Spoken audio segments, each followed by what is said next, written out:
क्योंकि वो इस समय आनंद की चरम सीमा पर पहुंच चुकी थी, जिस वजह से वो लड़की कंट्रोल से बाहर हो जाती है और फिर वहां से उड़कर बाथरूम में जाकर अपनी उंगलियों से अपने आप को शांत करती है। तो कहानी की स्टार्टिंग होती है एक ऑफिस को दिखाते हुए, जिसमें एम्प्लॉइज अपने अपने काम में बिजी होते हैं। कुछ एम्प्लॉइज अपनी डायरी पर नोट्स लिख रहे होते हैं और कुछ अपने लैपटॉप पर काम कर रहे होते हैं। इन्हीं में से एक जैक नाम का लड़का भी अपने लैपटॉप पर काम कर रहा होता है। अब लैपटॉप पर काम करते करते अचानक से उसका ध्यान उसके पास की दीवार पर जाता है, जहाँ पर वो देखकर काफी हैरान होता है। फिर बार बार अपनी मुंडी को घुमा घुमा कर कभी लैपटॉप कभी दीवार, कभी लैपटॉप कभी दीवार पर देखता रहता है। दरअसल होता यह है कि उसके लैपटॉप के माउस का एरो लैपटॉप की स्क्रीन से बाहर निकलकर दीवार पर मूव कर रहा होता है। अब ये देखकर जैक को विश्वास नहीं होता, इसलिए वो अपने लैपटॉप के टच पैड पर उंगली रखकर घुमाता है और वो देखता है कि लैपटॉप का एरो दीवार पर मूव कर रहा है। अब ये देखकर वो काफी एक्साइटेड हो जाता है। वो अपने चारों तरफ देखता है कि ऑफिस में उसे कोई देख तो नहीं रहा है। अब जैक सोचता है कि क्या ये लैपटॉप के माउस का एरो बाहर रियल लाइफ में कोई इफेक्ट पा सकता है। वो लैपटॉप के टच पैड पर टच करते हुए एरो को दीवार से नीचे लाता है और फिर वो अपनी टेबल पर पड़े एक कप पर एरो को लेकर आता है। और फिर जब वो लैपटॉप के टच पैड में बने बटन को जैसे ही प्रेस करता है, तभी वैसे ही वो कप गिर जाता है और चाय टेबल पर गिर जाती है, जिस वजह से वहाँ बैठे सभी लोग उसे देखने लगते हैं। जैक उनसे माफी मांगता है और टेबल को साफ करने की एक्टिंग करने लगता है। अब इस कप के साथ अपने सफल एक्सपेरिमेंट के बाद वो काफी खुश हो जाता है। जैक फिर चारों तरफ देखता है और लैपटॉप के एरो के साथ कुछ और एक्सपेरिमेंट करने के लिए चीजें ढूंढता है। और तभी वो टेबल पर रखे एक लेटर को देखता है और एरो को उस लेटर की तरफ मूव करता है। और जैसे ही वो एरो पेपर पर लिखे वर्ड्स के ऊपर आता है, वैसे ही एरो कर्सर में बदल जाता है। और ये लेटर जैक के ऑफिस में लेट आने की वजह से उसकी सैलरी में से जो पैसे कटेंगे उसके बारे में होती है। अब जैक उस लेटर पर लिखे वर्ड्स पर एरो को लाकर क्लिक करता है और उन लाइंस को सिलेक्ट करके डिलीट कर देता है और उस पर लिख देता है कि उसका बॉस एक नंबर का और अपनी सैलरी ज्यादा करने के लिए कहता है। इसके बाद वो लेटर को अपने हाथ में लेता है और हंसने लगता है। अब अपने इस एक्सपेरिमेंट के बाद वो अपने हाथ में लैपटॉप को लेकर वहाँ से जाने लगता है। लेकिन जैसे ही वो वहाँ से जाने लगता है, तभी वो देखता है कि साथ के कमरे में एक बहुत ही ब्यूटीफुल सी लड़की काम कर रही है। जैक उसके कमरे के सामने ही कुर्सी लगाकर बैठ जाता है, फिर अपने मैजिक लैपटॉप पर काम करने का नाटक करने लगता है। पर वो चुपके से उस लड़की की तरफ देखता रहता है और फिर धीरे धीरे अपने लैपटॉप के एरो को स्क्रीन से बाहर निकालकर लड़की के कमरे के अंदर उसकी टेबल पर ले जाता है। और लड़की जब पेपर्स देखने के लिए मुड़ती है, तब जैक की नजर उसके स्कर्ट पर पड़ती है।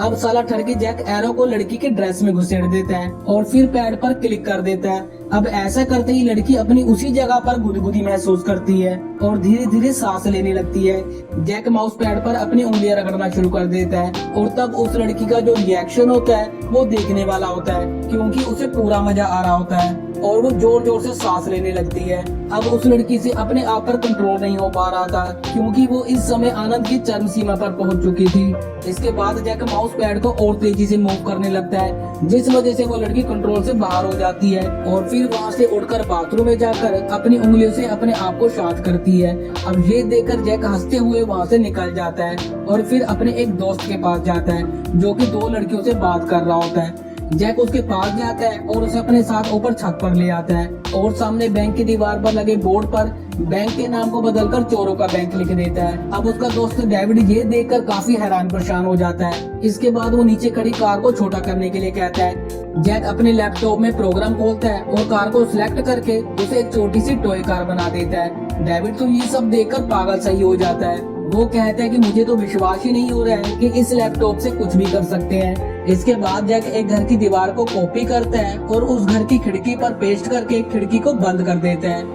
अब ये सब देखकर डेविड जैक से कहता है कि इस लैपटॉप की मदद से वो किसी भी बैंक की तिजोरी को खोल सकते हैं और इसके जरिए कहीं भी जा सकते हैं। जैक को अब डेविड से डर लगने लगता है कि कहीं वो उससे ये लैपटॉप छीन ना ले।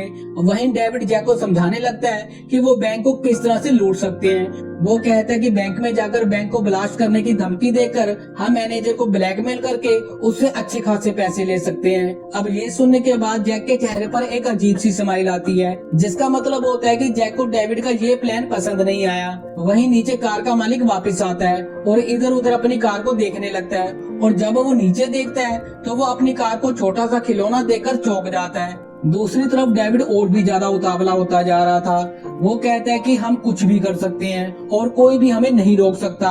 वो कहता है कि हम पूरी दुनिया पर राज कर सकते हैं, सरकार को, पुलिस को हम अपने इशारे पर नचा सकते हैं, हम जैसा चाहेंगे वैसा ही होगा।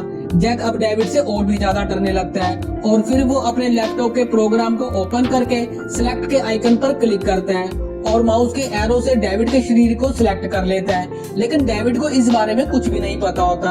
अब बात करते करते डेविड जैसे ही अपना हाथ उठाता है, जैक अपने लैपटॉप के कीबोर्ड पर कंट्रोल एक्स का बटन दबा देता है, जो कि चुने हुए सब्जेक्ट को काटने की कमांड होती है। अब जैसे ही जैक ऐसा करता है, डेविड का सिलेक्टेड एरिया मतलब कि शरीर गायब हो जाता है और सिलेक्टेड एरिया से बाहर निकला हुआ एक हाथी बचता है, जो कि नीचे खड़ी एक कार के ऊपर गिरता है और उसमें से काफी खून निकल रहा होता है। अब ये देखकर वहाँ पर काफी लोग इकट्ठा हो जाते हैं और कटे हुए हाथ को देखकर काफी डर जाते हैं। इसके बाद पुलिस और एम्बुलेंस को फोन करने के लिए चिल्लाने लगते हैं। अब जैसे ही जैक छत से नीचे देखता है, नीचे खड़े सभी लोग जैक को देख लेते हैं और चिल्लाने लगते हैं कि ये सब जैक ने किया है और साथ ही साथ पुलिस को बुलाने की धमकी भी देने लगते हैं। सभी लोग जैक को बार बार नीचे उतरने के लिए कहने लगते हैं। अब लोगों के चिल्लाने की आवाज सुनकर जैक काफी घबरा जाता है। वो अपना लैपटॉप पकड़ता है और प्रोग्राम खोलता है, फिर नीचे देखते हुए लोगों की भीड़ और कार के साथ पूरे एरिया को सिलेक्ट कर लेता है। अब जैसे ही नीचे खड़ी भीड़ उस पर चिल्लाती है,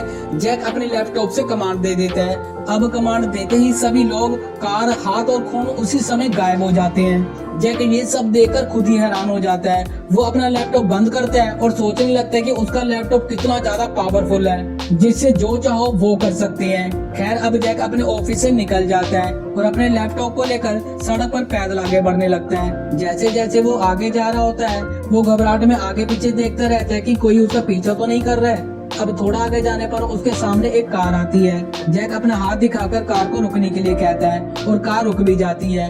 अब जैक उस ड्राइवर से कहता है कि वो जल्द से जल्द इस शहर से बाहर जाना चाहता है, लेकिन ड्राइवर उसे मना कर देता है। वो कहता है कि आज मेन रोड बंद है, जिस वजह से ट्रैफिक बहुत ज्यादा है। जैक उसे रिक्वेस्ट करता है और कहता है कि उसे जितने भी पैसे चाहिए वो देगा, लेकिन ड्राइवर उसे पागल समझकर वहाँ से चला जाता है। जैसे ही ड्राइवर आगे बढ़ता है, जैक अपने लैपटॉप को खोलने लगता है, लेकिन इतने में ही वो उसकी नजरों से दूर हो जाता है, इसलिए वो लैपटॉप को बंद कर देता है। अब इसके बाद जैक पैदल आगे जाने लगता है। अब वहाँ पर बनी एक बड़ी सी बिल्डिंग की दीवार पर एक बड़ा सा माउस का एरो देखता है, जिसे देखकर जैक काफी ज्यादा डर जाता है और चारों तरफ देखने लगता है। जैसे ही वो आगे बढ़ने लगता है, वो एरो उसके पास आ जाता है। जैक ये देखकर और भी ज्यादा डर जाता है और फिर धीरे धीरे वो एरो जैक के ऊपर आ जाता है, मतलब कि जैक को पूरा ढक लेता है। अब जैक जैसे ही ऊपर आसमान की तरफ देखता है, एरो क्लिक कर देता है और वो वहीं जमीन पर कुचला जाता है, जिससे चारों तरफ खून ही खून हो जाता है। अब इससे हमें पता चलता है कि किसी और के पास भी ऐसा ही जादुई लैपटॉप है। अब जैक को खत्म करने के बाद एरो हिलने लगता है और इसी को दिखाते हुए ये कहानी यहीं पर खत्म हो जाती है।